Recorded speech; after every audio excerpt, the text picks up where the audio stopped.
Hey everybody, this is Maxine Taylor with another edition of my Trumpology report for October 2017. I've got Trump's chart and of course the United States chart. If those of you who have been following my reports, and there are many of you out there, and by the way, thank you so much. So many of you are telling me how much you appreciate what I'm sharing with you, and I am very grateful to you for sharing your appreciation. Those of you who've been following along know that I've been talking about November and December being key months simply because the effects, quote unquote, effects of the August eclipses are strongest 3 to 4 months after they occur, which in this case is November and December. We have a lot going on in our world. We have a lot going on in the United States of America, and that brings me to Trump. So let's talk about what's going on in Trump's chart for October. And here I have my very elegant visual aids. They're lovely, I know, but you can see them. You can follow along, which is the whole idea. I'm keeping it very, very simple. Those of you who study astrology know that there's a lot involved. In my book of rules, my mantra is conjunctions tell the tale. And so I'm doing conjunctions, obviously. On occasion, a couple of oppositions here and there, and conjunctions tell the tale. So let's talk about what's going on in Trump's chart for the month of October 2017. First of all, the sun, which is the center of our life, wherever it is in your chart, you know it's going to go round and round. It'll take 1 year to circle the zodiac. And as it goes through these different houses, it lights them up. The sun is the giver of life. And so here we start the month with Trump having the sun in his second house of money. Now you might say, well, what does that mean? Well, it means that there's a great deal of emphasis that he is placing on his money. I'm going to make a little addition here. Bear with me. Yes. 14. On the 14th of October, the sun moves into his third house of communication. And so it lights up his ideas, his travel, his mouth and his mind. And you might say, well, that's already lit up. He's quite the communicator. He talks all the time. He tweets in the middle of the night. More of the same. However, before it leaves the second house, the sun is going to sit on Jupiter, the great benefic, in his second house of money and possessions and values. It sits there on October 10th. Now, a little sneak peek. Mercury sits on Jupiter as well, and in a moment, Venus also sits on Jupiter. So we're talking about money, but most importantly, and I'm going to get a little more advanced right now, just a little bit, just a second. Jupiter rules Trump's 8th house of other people's money and secrets. So he creates money through other people's money, and there is a certain secretive quality about it, possibly. Well, we understand with all the investigations going on now that that is entirely possible. Jupiter also rules his 5th house of children. And with the ruler of his 8th in the 2nd, he creates money using other people's money, perhaps through secret private ventures. The 5th house is gambling, it's fun, it's children. And so his children and his gambling, he'll take a chance, create money for him. So we're talking about emphasis on the 2nd house of money and the 3rd house of communication. Now, we're having a full moon, the harvest moon, on October 5th, and it's in his 8th house of other people's money and secrets and in old-timey astrology, and I'm an old-timey astrologer. I started studying astrology in 1966. Yep. We used to refer to the eighth house as sex, death, and goods of the dead. Astrology years ago was sort of negative. However, this eighth house deals with secret financial agreements. It rules with secrets, period. So this full moon brings things to a head, and in Trump's chart, it deals with other people's money. It deals with all things that are secret, and they will come to light to a certain degree. I don't know how much, but they will come to light. Then we have a new moon on the 19th, and the new moon is when things start moving forward. The new moon sits in Trump's third house of communication, correspondence, transportation, and that is when I cannot imagine how this will manifest, but he will be communicating even more. There is the possibility of short distance travel for him. Anything involved with communication, correspondence, and transportation. Now, Mercury, the planet of communication, correspondence, and transportation, also is in his second house of money, and then on the 12th moves into his third house of communication. Now, Mercury rules the third house of communication in the natural zodiac, so for goodness sake, there's going to be so much of it. Probably a lot. The third house is he said, she said. It's lots of, well, he told me this and blah, blah, blah, blah, blah, that kind of stuff. It's not conceptual, it's not concepts, it's more gossip, facts, perhaps. It's just ideas and communicating them. Now, on the 9th, Mercury sits on his Jupiter. This can bring him money just as the sun on his Jupiter can bring him money. However, I do think that the money will come from the 8th house of other people's money and possibly speculation. I don't know if we're going to know about it, but it's triggered. Once again, the chart shows what is. It doesn't mean it's going to be aired on CNN or MSNBC, or Fox News. It is there, however. So on the 2nd, this is very interesting, Mercury, our conscious mind, sits on Neptune, make-believe, wishful thinking, idealism. And guess what house Neptune rules? In Trump's chart, the 8th of other people's money. But the problem here is that Neptune is obfuscation. It's make-believe, it's wishful thinking. Wherever Neptune is, it dissolves the heaviness and can bring in a great deal of spiritual inspiration. And so Trump could be very successful if his money came to him with a spiritual background, with a spiritual foundation, I should say, if there was a humanitarian or a spiritual tone to it.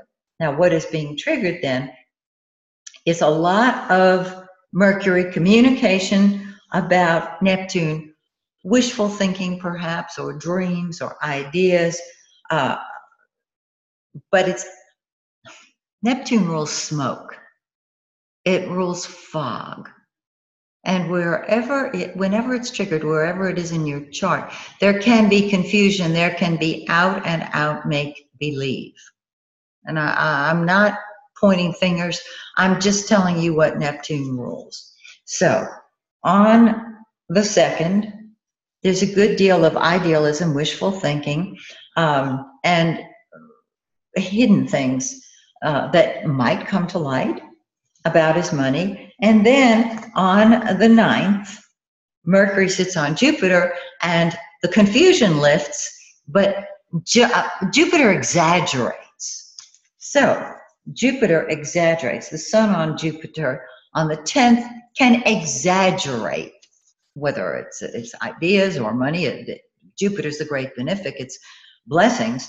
On the 9th, Mercury ushers in all kind of ideas, all kind of talking. And then on the 12th, Mercury goes into the 3rd house which it naturally rules. And oh my word, the talking, the traveling, the communicating, giving talks, giving speeches, blah, blah, blah, blah, blah.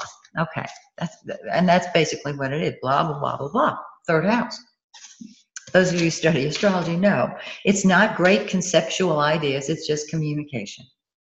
Now, Venus, the lesser benefic, beautiful Venus. It also blesses whatever it touches. It brings love, it brings joy, it brings happiness. Actually, Jupiter brings joy, but happiness, love. And Jupiter sits in Trump's first house, so he's still loving himself. I mean, he really, really is. As it moves into his second house, his money improves. Yes, it does. On the 9th, it moves into his second house. Let me see what was happening on the 9th. Mercury sits on his Jupiter on the 9th. The Sun sits on his Jupiter on the 10th. So when Venus moves into his second house of money, he feels real good about his money.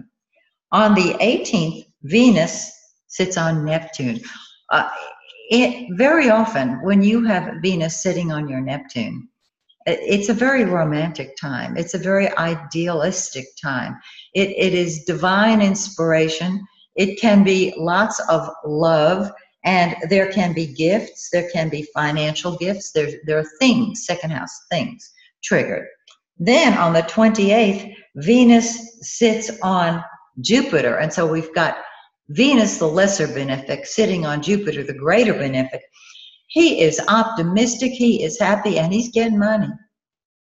He's getting things. It can also help with long-distance communication. This can be very, very positive. Let's look at Mars.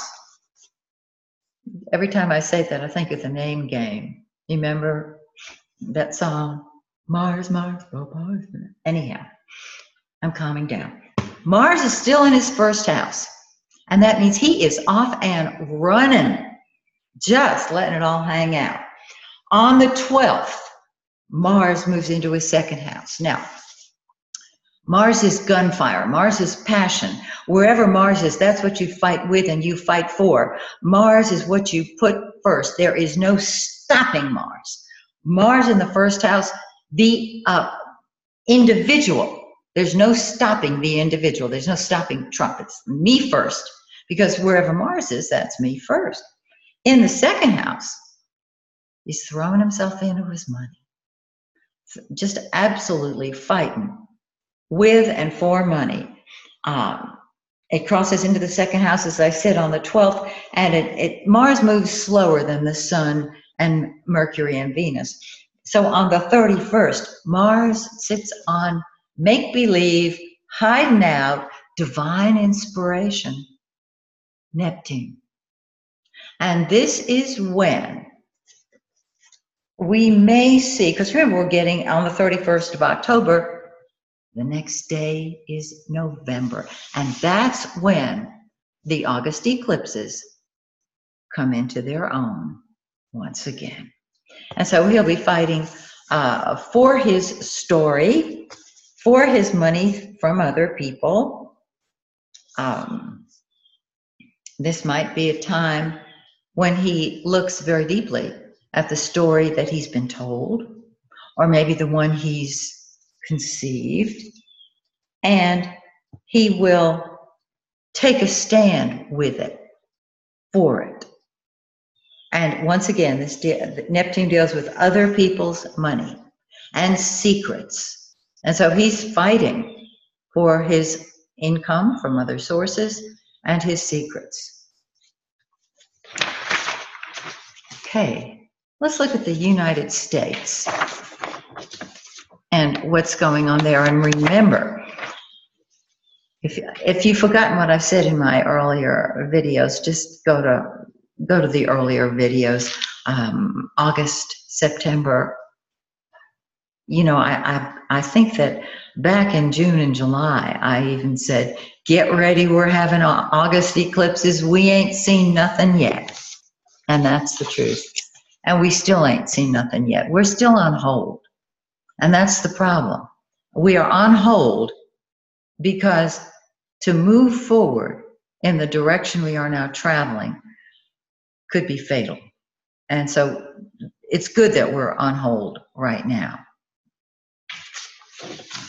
Let me get organized here. The United States chart, yes. And once again, those of you who are astrologers, I use the U.S. chart with 7 Gemini rising and Uranus right on the ascendant in 8 of Gemini. Why? Because it works for me. It works. Now, when we're dealing with a country, we're dealing with mundane astrology. And so we have to stand back and interpret things just a little bit differently. If you could see what I've got sitting here on this table, you'd understand why I want you guys to just talk amongst yourselves for a second. All righty. United States chart. Here we go. Drum roll. Here we go. The sun, again, the giver of life, is sitting in our 5th house. Okay, let me remind you what the 5th house rules in a mundane chart, in a country's chart. It rules children, fun, sports. Just the other day, we had our latest incident with our sports teams, with our football teams, where people knelt in solidarity.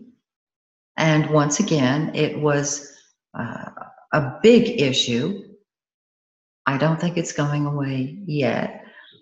Today there was some issue with illegality with some of the coaches of football, college football teams. So we're talking about sports. This issue that we've had with football players kneeling and being supported by the owners of the teams, or linked arm in arm. I think this is yet another issue. It'll ultimately, of course, disappear because there's always another issue coming along. But I think it's very, very important. I don't think it's going to go away in October, though. So we're talking about sports, gambling, theaters, the birth rate, teachers, stadiums, and finally, big drum roll, congressional public hearings. Let me make sure I'm reading this correctly. Congressional and public hearings. And so these public hearings, they can be demonstrations as well. Congressional hearings. Isn't that what we have been building up to? So let's take a look now, because this is so important for us. Okay. The sun is in our 5th house, as I said, of fun and sports and public hearings and whether to kneel or not to kneel. And that's going to, grow, of course. On the 7th of October, the sun sits on Saturn. Now, in old-timey astrology books, Saturn is the bad guy. Saturn deals with fear and restriction, etc. However, Saturn, as far as I'm concerned, is responsibility. It's reality. It builds a structure.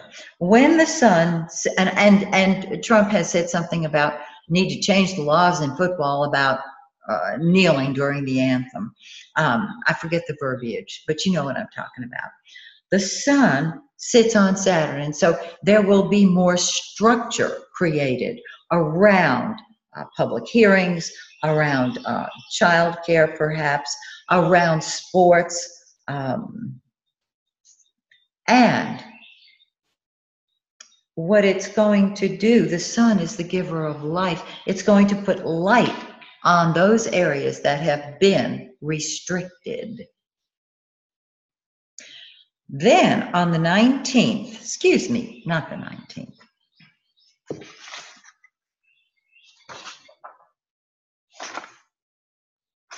You know, if I wore my glasses, I wouldn't have to kill as much time. The 16th.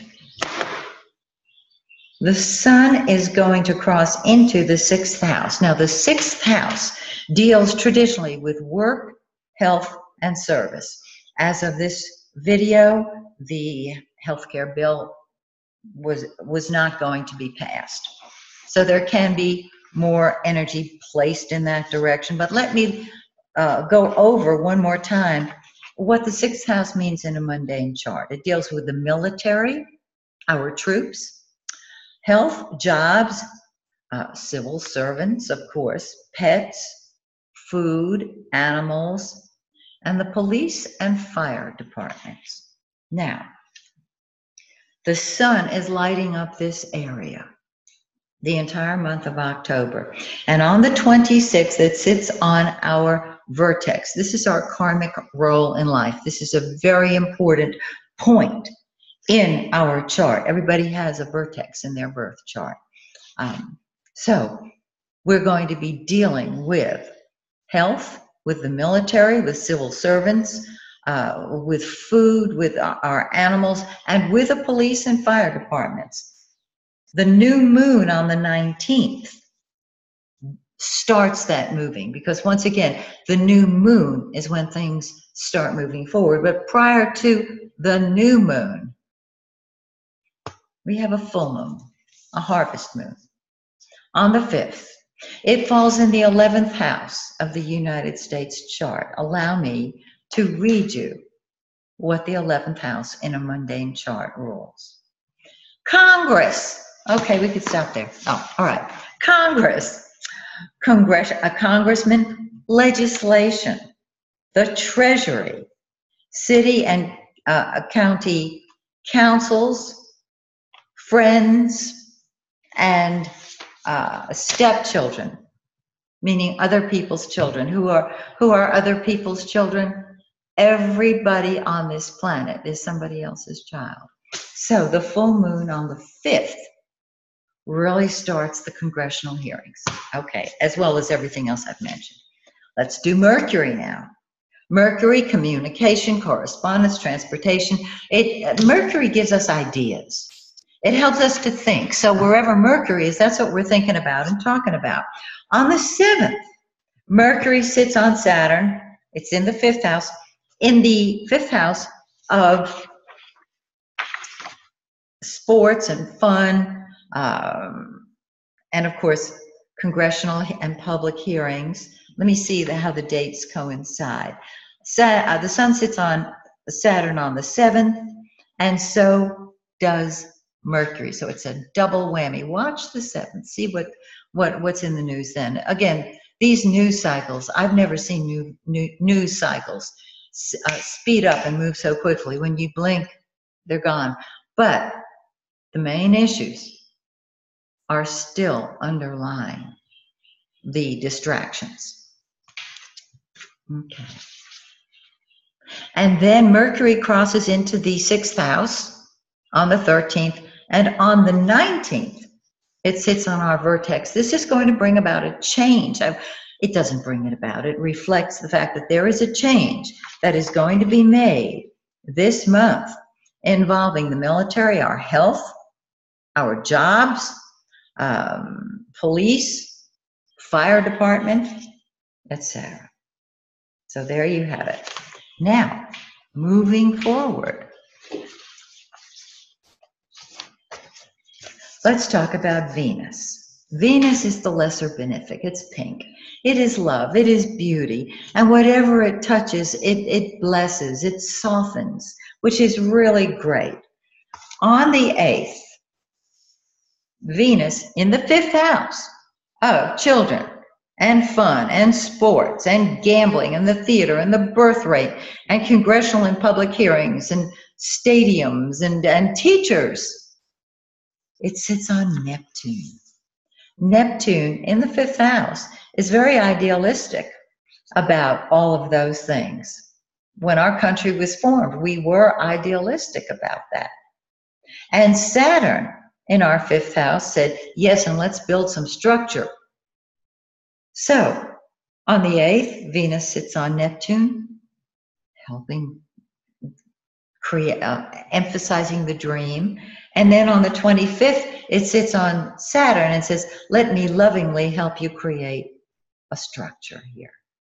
And I know Saturn is traditionally restriction and fear, but what I have seen and experienced is that Saturn is responsibility, and when you respond to your ability, you get beyond fear. And finally, Mars, anger, passion, war, what we fight for and with. It sits on our Neptune on the 10th in the 5th house. It is exposing that dream. It's fighting with that dream. It's saying, I don't know about that dream. I don't know so much about that dream. Neptune rules the 11th house of Congress, congressmen, legislation, the Treasury. And so when Venus sits on Neptune, oh, things are lovely. They're just quite beautiful. And then when Mars sits on Neptune, as Mars is going to do in Trump's chart, that's when we get to the nitty-gritty of what has been hidden. So that's my Trumpology report for October. I love hearing from so many of you.